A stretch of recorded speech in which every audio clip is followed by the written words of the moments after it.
नमस्कार दोस्तों, आज के इस वीडियो में हम आपके लिए छठ माता की महिमा की बहुत सुंदर कहानी लेकर आए हैं। बहुत समय पहले की बात है। किसी गांव में एक बूढ़ी अम्मा रहती थी। बूढ़ी अम्मा के एक बेटा और एक बहू भी थे। बूढ़ी अम्मा छठ माता की परम भक्त थी।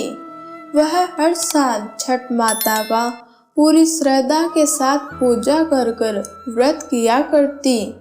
जब कार्तिक माह की चतुर्थी आई, उस दिन बूढ़ी अम्मा खुश थी, क्योंकि उस दिन से छठ माता का 4 दिवसीय पावन पर्व शुरू होने वाला था।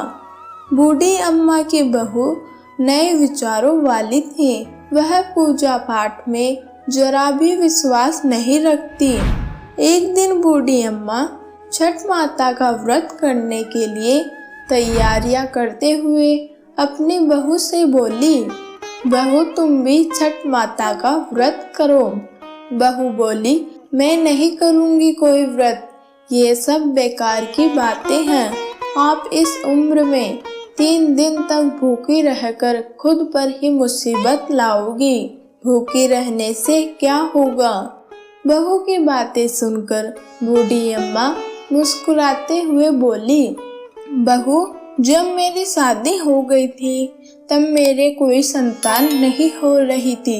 तब मैंने छठ माता का व्रत किया और उन्हीं के प्रभाव से मुझे इतना सुंदर बेटा मिला। ये जो तेरा पति है, ये छठ माता का ही प्रसाद है। तू भी छठ माता का व्रत कर। माता तेरी पुकार सुनकर तेरी भी कोख अवश्य ही भर देगी। लेकिन बूढ़ी अम्मा की बातों का उसकी बहू पर कोई असर नहीं पड़ा। बहू बोली, अम्मा मुझे इतना सुंदर पति मिला है, इतना सुंदर घर मिला है और किसी चीज की कोई कमी नहीं है, तो फिर मैं ये व्रत क्यों करूं? मुझे यह व्रत करने की क्या आवश्यकता है? इतने में बूढ़ी अम्मा का बेटा वहां आ जाता है और कहता है, अगर तुम्हें यह व्रत नहीं करना तो मत करो, लेकिन माँ के साथ झगड़ा भी मत करो। तुम जल्दी से जाओ और तैयार होकर आ जाओ। माता के घाट पर जाने का समय हो रहा है। फिर बहू तैयार हो जाती है और बिना रुचि के उनके साथ माता के घाट पर चली जाती है। लेकिन वह घाट पर जाने के बाद पूजा करने के बजाय मेले में घूमने लग जाती है। जब वह घाट पर नहीं दिखाई देती तो वह उसे ढूंढते ढूंढते मेले में जा पहुंचता है। वहां जाकर वह देखता है उसकी बहू तो मिठाइयाँ खा रही थी। वह उसके पास जाकर कहता है, तुम हमारे साथ माता के घाट पर आई हो तो थोड़ी देर माता की पूजा में भी बैठ जाओ। लेकिन वह बोली, मैं कोई पूजा पाठ में नहीं बैठूंगी, आप जाकर बैठ जाओ।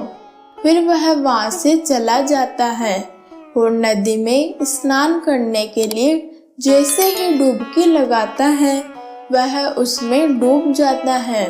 फिर थोड़ी देर बाद बूढ़ी अम्मा को पता चलता है उसका बेटा घाट में डूब गया है, तो वह जोर जोर से रोने लग जाती हैं। बूढ़ी अम्मा छठ माता से कहती हैं, माँ ये तूने क्या किया? मेरी कोख सूनी कर दी। हम तो घाट पर तुम्हारी पूजा करने के लिए आए थे और तुमने मुझसे मेरा बेटा छीन लिया। अगर हमसे कोई भूल हुई हो तो हमें माफ कर दो। दूसरी तरफ मेले में शोर मच जाता है। घाट पर कोई आदमी डूब गया है।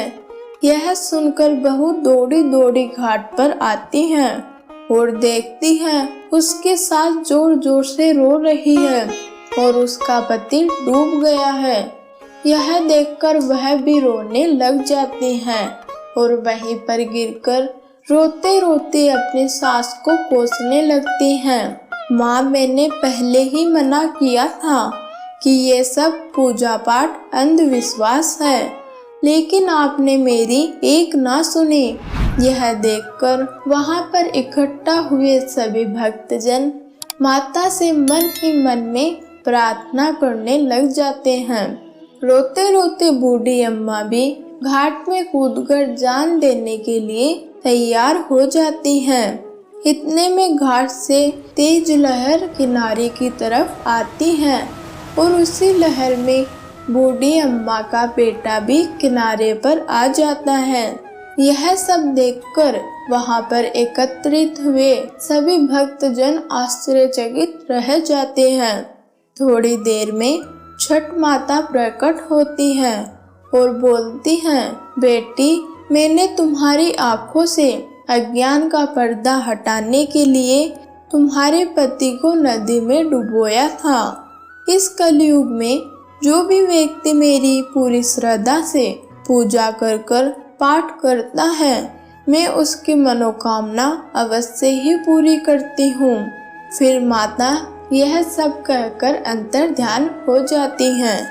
घाट पर इकट्ठा हुए सभी भक्तजन माता की जोर जोर से जय जयकार करने लग जाते हैं। इस प्रकार हमारी आज की कहानी यहीं पर समाप्त होती है। अगर आप हमारे चैनल पर पहली बार आए हैं तो चैनल को सब्सक्राइब भी जरूर करें। धन्यवाद।